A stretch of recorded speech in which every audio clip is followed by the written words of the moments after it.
ನಮಸ್ಕಾರ ರೈತ ಬಾಂಧವರೇ, ನಾನು ನಿಮ್ಮ ಪ್ರೀತಿಯ Basavaraj, Keran organic private limited Davanagere ವತಿಯಿಂದ ನಾವಿವತ್ತು ಬೇಲೂರ್ ಹತ್ರ ಬಿಕ್ಕೋಡು ಅನ್ನೋ ಒಂದು ಊರಲ್ಲಿದ್ದೀವಿ.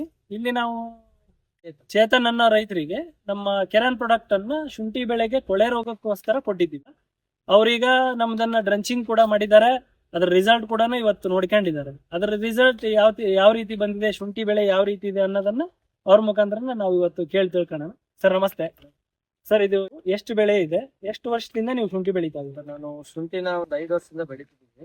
ತುಂಬಾ ಸಲ ಲಾಸ್ ಆಗಿತ್ತು. ಲಾಸ್ ಆದ್ರೂ ಈ ವರ್ಷ ನಾನು ನೋಡಿದ ಮಟ್ಟಿಗೆ ತುಂಬಾ ನಮ್ಮ ಗೆಳೆಯರಾದಂತ ರಮೇಶ್ ಅವರು ಕೆರನ್ ಆರ್ಗಾನಿಕ್ ಒಂದ್ಸಲ ಯೂಸ್ ಮಾಡು ಅಂತ ಹೇಳಿದ್ರು.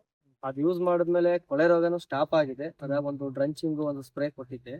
ಕೊಟ್ಮೇಲೆ ಚೆನ್ನಾಗಿದೆ, ಬೆಳೆನೂ ಚೆನ್ನಾಗಿದೆ, ರೋಗನು ಸ್ಟಾಪ್ ಆಗಿದೆ. ಮತ್ತೆ ಎಲ್ಲೂ ಜಾಸ್ತಿ ಕಂಡು ಬಂದಿಲ್ಲ.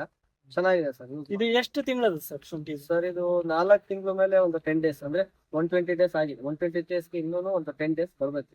ಇದು ನಿಮಗೆ ಕೊಳೆ ರೋಗ ಈ ಶುಂಠಿ ಬೆಳೆ ಒಳಗ ಎಷ್ಟು ದಿನದ ಹಿಂದೆ ಕಾಣಿಸ್ಕೊಂಡಿತ್ತು? ಸರ್, ನನಗೆ ಶುಂಠಿ ಹಾಕಿ ಒಂದು 60 ಡೇಸ್ಗೆ ಕಾಣಿಸ್ಕೊಳ್ತು. ಅದಾದ್ಮೇಲೆ ನಾನು ನಿಮ್ಗೆ ಕಾಂಟ್ಯಾಕ್ಟ್ ಮಾಡಿ ಒಂದು 10 ಡೇಸ್ ಆದ್ಮೇಲೆ ಒಂದು ಡ್ರಂಚಿಂಗ್ ಕೊಟ್ಮೇಲೆ ಶುಂಠಿಲಿ ಕೊಳೆ ರೋಗ ಸ್ಟಾಪ್ ಆಗಿದೆ, ಮತ್ತೆ ಎಲ್ಲ ಸ್ಪ್ರೆಡ್ ಆಗಿಲ್ಲ. ಅಂದ್ರೆ ನೀವು ಈಗ ಕಳೆದ 60 ದಿನದ ಮುಂಚೆನೆ ಶುಂಠಿ ರೋಗ ಇದು ಕಾಣಿಸ್ಕೊಂಡು ಬಟ್ ಇದನ್ನ ಡ್ರಂಚಿಂಗ್ ಮಾಡಿದ್ಮೇಲೆ ಇಲ್ಲಿ ತನಕನೂ ಮತ್ತೆ ಮುಂದೆ ಸ್ಪ್ರೆಡ್ ಆಗಿಲ್ಲ. ಸರ್, ಒಂದು 5 ಗುಣಿ ಸ್ಪ್ರೆಡ್ ಆಗಿದೆ. ಅಂದ್ರೆ ಒಂದು 60 ಡೇಸ್ ಬ್ಯಾಕ್ ಒಂದು ಜಾಸ್ತಿನೇ ಇತ್ತು. కాబట్టి ಹೋಗಿದ್ದು ನಾವು ಇನ್ನೇನು ಉಳ್ಸಕ್ ಆಗಲ್ಲ ಅಂತ ಅನ್ಕೊಂಡಿದ್ವು. ನಿಮ್ಮನ್ನ ಕಾಂಟ್ಯಾಕ್ಟ್ ಮಾಡಿ ಕೆರನ್ ಆರ್ಗಾನಿಕ್ ಯೂಸ್ ಮಾಡಿದ್ಮೇಲೆ ಒಂದು 10 ಗುಣಿ ಅಷ್ಟು ಜಾಸ್ತಿ ಆಗಿದೆ. ಅದ್ ಬಿಟ್ರೆ ಎಲ್ಲ ಸ್ಟಾಪ್ ಆಗಿದೆ. 10 ಗುಣಿ ಮಾತ್ರ ಸ್ವಲ್ಪ ಲೈಟ್ ಆಗಿ ಬಂದಿದೆ. 10 ಗುಣಿ ಜಾಸ್ತಿ ಆಗಿದೆ. ಅಂದ್ರೆ ಅದು ನಮ್ಮ ಇಂದಾನೆ ಜಾಸ್ತಿ ಆಗಿದ್ದು. ಅದನ್ನ ಟಚ್ ಮಾಡ್ಬಿಟ್ಟು ಕೆಲಸ ಮಾಡ್ಸಿದ್ರಿಂದ ಕಳೆ ತೆಗಿಯೋದ್ರಿಂದ ಮತ್ತೆ ಸ್ಪ್ರೆಡ್ ಆಯ್ತು. ಮತ್ತೆ ಇವಾಗ ಸ್ಟಾಪ್ ಆಗಿದೆ. ಮತ್ತೆ ತೊಂದ್ರೆ ಸ್ಟಾಪ್ ಆಗಿದೆ. ಇಲ್ಲಿ ಕೊಳೆ ಬಂದಿರೋ ಜಾಗನ ಒಂದ್ಸಲ ನಿಮಗೆ ತೋರಿಸ್ತೀವಿ, ಯಾವ ರೀತಿ ಅದು ಸ್ಪ್ರೆಡ್ಡಿಂಗ್ ಕಂಟ್ರೋಲ್ ಆಗಿದೆ. ಮತ್ತೆ ಅದ್ರ ಜೊತೆಗೆ ಈಗ ಕೊಳೆ ರೋಗಕ್ಕೆ ಡ್ರಂಚಿಂಗ್ ಮತ್ತೆ ಸ್ಪ್ರೇಗಳನ್ನ ಮಾಡಿದಾಗ ಬಹಳ ಜನರ ತಲೆಯಲ್ಲಿ ಒಂದಿರುತ್ತೆ, ಏನು ಅಂದ್ರೆ ಕೊಳೆ ರೋಗಕ್ಕೆ ನಾವು ಜಾಸ್ತಿ ಕಾನ್ಸಂಟ್ರೇಟ್ ಆಗಿ ವರ್ಕ್ ಮಾಡೋದ್ರಿಂದ ಬೆಳೆ ಕುಗ್ಗುತ್ತೆ ಅನ್ನೋದು ಒಂದು ತಲೆಗಿರುತ್ತೆ. ಬಟ್ ಇಲ್ಲಿ ಶುಂಠಿನ ನೀವು ನೋಡಿದಾಗ ಯಾವುದೇ ರೀತಿಯ ಶುಂಠಿ ಬೆಳೆಯಲ್ಲಿ ಬದಲಾವಣೆಗಳು ಇನ್ನೂ ಚೆನ್ನಾಗಾಗಿದೆ ಹೊರತು ಯಾವುದೇ ರೀತಿ ಬೆಳೆ ಕುಗ್ಗಿಲ್ಲ. ಅದನ್ನು ಕೂಡ ಒಂದ್ಸಲ ಬೆಳೆ ನೀವು ನೋಡ್ಬೋದು. ಎಲ್ಲಾ ಕಡೆ ಯಾವ ರೀತಿ ತುಂಬಾ ಚೆನ್ನಾಗಿ ಬಂದಿದೆ ಶುಂಠಿ ಬೆಳೆ ಅನ್ನೋದನ್ನು.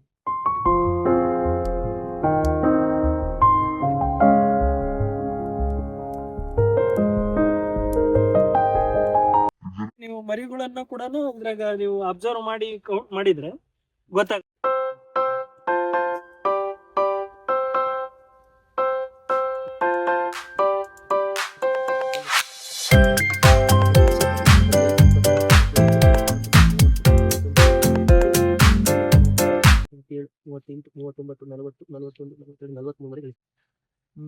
ಇಲ್ಲಿ ನೀವು ಗಮನಿಸಬಹುದು, ರೋಗ ಕಂಟ್ರೋಲ್ ಆಗೋದ್ರ ಜೊತೆಗೆ ಇವರು ಶುಂಠಿ ಒಳಗೂ ಕೂಡ ಒಂದು ಇಲ್ಲಿ 43 ಮರಿ ತನಕನೂ ಬಂದಿದೆ. ಎವರೇಜ್ ಒಂದು ಇದಾವೆ, ಒಂದು 30-30+ ಇದಾವೆ, ಕೆಲವೊಂದ್ರಲ್ಲಿ 41 ಇದಾವೆ.